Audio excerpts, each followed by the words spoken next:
Halo semua, shalom dan damai sejahtera bagi kita semua. Sebagai seseorang yang pernah bekerjasama dengan Dr. Richard, maka izinkan saya untuk berpendapat mengenai perbincangan dalam video tersebut. Jikalau pendapat saya diterima dan direnungkan dalam hati, aku akan bersyukur kepada Bapa.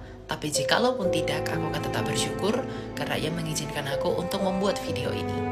Berbicara mengenai kekristenan bukanlah sekadar agama, tapi lebih daripada itu, kekristenan adalah kerajaan Allah dan juga relasi di dalam kerajaannya yang sempurna itu. Karena sejak semula pada penciptaan alam semesta dan manusia pertama, Tuhan tidak pernah menjanjikan agama tertentu yang harus dianut oleh Adam dan Hawa dan keturunannya di bumi ini. Tetapi, ketika Adam dan Hawa jatuh ke dalam dosa dan mereka mengalami kematian akibat dari dosa itu, yang Tuhan janjikan adalah keturunan perempuan yang akan mengalahkan kematian itu, yang disebut sebagai Mesias. Maka tak heran semua para nabi dan seluruh kitab suci yang ditulis oleh para nabi sejak zaman Musa bernubuat mengenai kedatangan Mesias yang akan mengalahkan kematian itu. Mengenai di manakah ia lahir, di manakah tempat ia lahir, dari suku manakah dia, dari bangsa apakah dia, bagaimanakah orang memandang dia, apakah yang akan ia lakukan, bagaimanakah akhir hidupnya. Seluruh para nabi secara detail menubuatkan mengenai Mesias yang mereka rindukan itu yang akan mengalahkan kematian akibat dosa itu.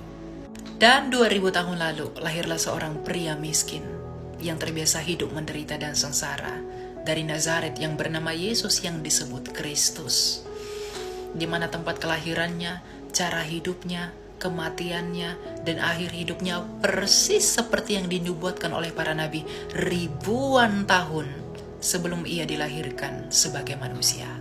Dan yang paling penting adalah pengharapan seluruh para nabi tergenapi dan terpuaskan di dalam pribadi yang bernama Yesus yang disebut Kristus dari Nazaret ini, di mana pribadi yang bernama Yesus Kristus ini ternyata dialah yang mereka tunggu-tunggu, yang mengalahkan kematian itu dengan hidup kembali melalui kebangkitannya. Melalui kebangkitan pria yang bernama Yesus Kristus ini, kematian dan kuasanya telah dikalahkan oleh Kristus.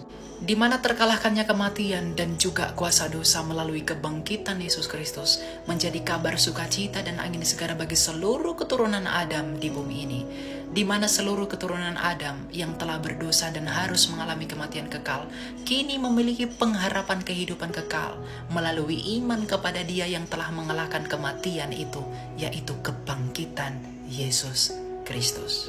Inilah mengapa tidak ada alasan bagi kita untuk meninggalkan Kristus, karena satu-satunya pribadi di dalam sejarah dunia yang telah berhasil mengalahkan kematian melalui kebangkitannya hanyalah Yesus Kristus seorang diri. Ada begitu banyak yang menawarkan sorga, tetapi tanpa mengalahkan kuasa kematian terlebih dahulu, di mana adalah kemustahilan bagi kita untuk mencapai hidup di dalam sorga tanpa mengalahkan kuasa kematian itu. Tapi ada pribadi yang bernama Yesus Kristus yang telah mengalahkan kematian itu, maka kini kita memiliki pengharapan hidup yang kekal di dalam Dia yang telah menang atas maut dan kematian, di dalam langit dan bumi yang baru. Hal itu pula lah sekaligus yang menjadi alasan bahwa kehidupan kekal hanya ditemukan di dalam Kristus, di mana hanya Dialah seorang diri yang berhasil mengalahkan kegelapan itu. Maka kita yang beriman kepada Dia juga tidak ragu bahwa kita kelak akan mengalami kemenangan sebagaimana Dia menang atas kematian itu. Maka jangan tinggalkan Kristus, bertekunlah di dalam. Selain daripada itu, Tuhan Yesus juga mengajarkan kita hukum yang sangat agung dan hukum sorgawi, di mana di dalam Dia kita harus mengasihi Allah, mengasihi sesama, dan bahkan musuh kita pun harus kita kasihi. Itulah hidup yang sesungguhnya.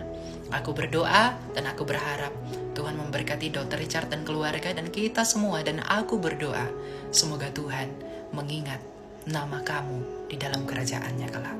Tuhan memberkati kita.